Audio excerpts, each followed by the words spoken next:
আমাদের চিটাগাঙে চিটাগাং আপনাদের আমাদের চিটাগাঙে আমাদের লোকজন মারা গেলে জিয়াফত হয়, মেজবান হয়। হ্যাঁ মেজবানে গরুর মাংস হয়, হ্যাঁ আর গরুর মাংসের প্রতি আমাদের খুব লোভ। লোক হ্যাঁ লোভে পাপ, পাপে মৃত্যু, মৃত্যু মৃত্যুতে সে আবার জিয়াফত, জিয়াপতে আবার জিয়াফতে আবার গরুগুস্ত, গরুগুস্ত দেখলে আবার লোভ, লোভে পাপ, পাবে মৃত্যু পাপে মৃত্যু, মৃত্যুতে আবার। আবার জিয়াফত কদিন আগে আমার বাপরে এক তার বন্ধু আসে বলতেছে, তুমি তো একটু আগেই বলতেছিলা দুই বাবারা যখন বলে আমার ছেলে এটা করে, আমার ছেলে এটা করে।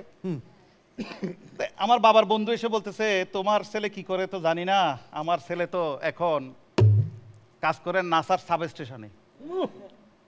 আমার বাপ বলতেছে আমার ছেলে কমেডি করে এখন ফ্রাস্ট্রেশনে।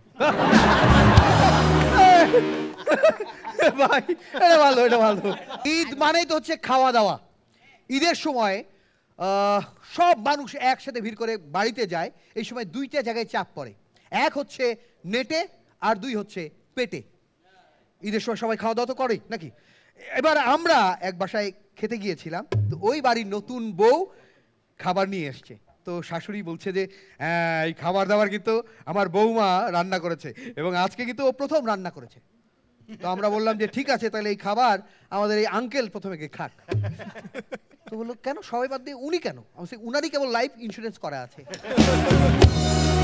এবার মঞ্চ মাথাতে আসবে শাওন মজুমদার জান্নাত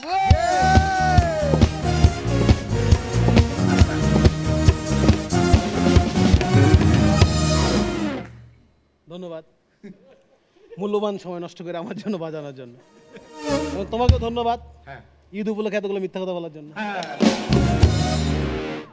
ভাই কমেডি করে ফ্রাস্ট্রেশনে আছেন আর আমি ফ্রাস্ট্রেশনে পড়ে আজকে এখানে আছি। আমি একজন বিজনেসম্যান, ও এটা সবাই জানাইলাম আর আবার প্রমোশন করতেছে ফ্রিতে। আমি একজন বিজনেসম্যান, তো আমি বলতে চাই যে আসলে বিজনেসম্যান আর নর্মাল ম্যানদের ঈদ কেমন কাটে। কেমন? নর্মাল ম্যানদের ঈদ কেমন কাটে, চাঁদ রাতে যখন চাঁদ দেখে, চাঁদ দেখার পরেই তারা ঈদের খুশি। আর বিজনেসম্যানদের চাঁদ দেখা লাগে না, স্টক আউট হলে ঈদের খুশি। কিছু কিছু লোক আছে ভাই ইনবক্সে এমন এমন কথা লেখে মাথা গরম হয়ে যায়।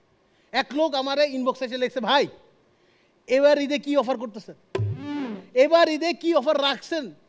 আমি তো ভাই এবার ঈদে আমি খালি রোজাই রাখছি।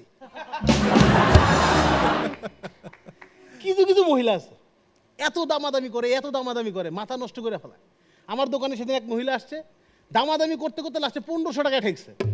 আমি বাধ্য হয়ে আমার কেনা দাম লেখা যে খাতাটা আছে আইনে ওনার দেখালাম যে দেখেন আপা আমার এটা কেনা দামই 1500 টাকা, এর কমে আমি 1 টাকাও দিতে পারবো না। তারপর 1500 টাকায় ওই মহিলা জিনিসটা নিয়ে গেল। রনি এরপর 1200 টাকা লাভ হয়েছে। এই ব্যবসায় এই খাতা এই কাজ করে আই এম বিজনেসম্যান, তাই না?